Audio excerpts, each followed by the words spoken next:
था बाइपेडल चलने का आरंभ, जो इंसानों की ओर पहला कदम था। आज से करीब 3 लाख साल पहले पूर्वी अफ्रीका के एक हिस्से में होमो सेपियंस नाम की एक अनोखी प्रजाति ने जन्म लिया। लेकिन ध्यान रखिए, ये कोई अकेली मानव प्रजाति नहीं थी।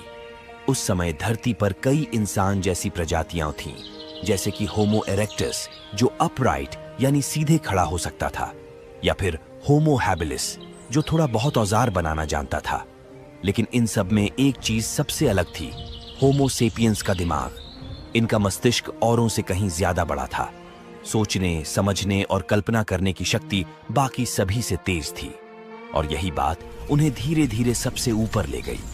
इनके शरीर भी शिकार के लिए बने थे। तेज दौड़ सकते थे, हथियार थाम सकते थे और गर्मी सह सकते थे। हाथों की पकड़ मजबूत थी और आंखें तेज, क्योंकि उन्हें अपने आसपास के हर खतरे को पहचानना आता था। होमो सेपियंस तब जंगलों में रहते थे, गुफाओं में छिपते थे।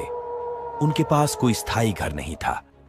दिन भर भोजन की तलाश, रात को आग के पास ठंडी हवा से बचने की कोशिश, यही उनका जीवन था।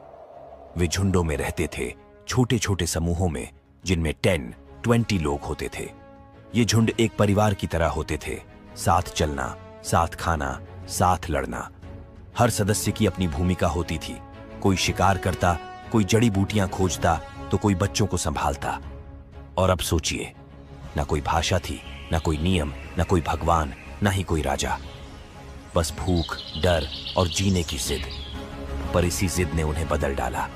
उन्होंने अपने हाथों से पत्थर तराशे, लकड़ियों से भाले बनाए और जानवरों को गिराने के तरीके सीखे।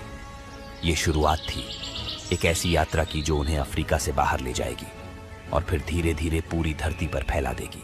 होमो सेपियंस का जीवन उस समय पूरी तरह शिकारी और संग्राहक, हंटर गैदरर के रूप में था। उनका पेट भरने का एक ही तरीका था, या तो शिकार करो या जंगल से कुछ खोज कर खा लो। सुबह होती ही सबसे पहला काम यही होता, आज खाने को क्या मिलेगा। कोई झुंड हिरण के पीछे भागता, तो कोई झाड़ियों में बेर, जड़ें या जंगली फल खोजता। शिकार एक आसान काम नहीं था।